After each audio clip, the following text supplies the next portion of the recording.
এই দেখেন, এই যে দেখতেছেন আচার, এগুলা কিন্তু আমরা কক্সবাজার থেকে আনছি। তো এই কক্সবাজারের আচার তৈরি হয় কোথায় জানেন? আমাদের মানিকগঞ্জে। আমরা মানিকগঞ্জের মানুষ। আমাদের মানিকগঞ্জের এই তরা ঘিওরে হয়, আর আমরা কিনা আনি কোন জায়গা থেকে?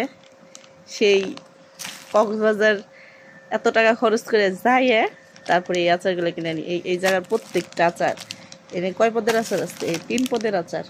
এই 3 পদের আচারই এই যে তরার, এটাও তরার, এই যে এটাও তরার, দেখছেন? সম্ভবত এটার কোনো সিল ছিল না। আর একমাত্র এই জিনিসটা মিষ্টি তেঁতুল, এইটাই একমাত্র থাইল্যান্ডের।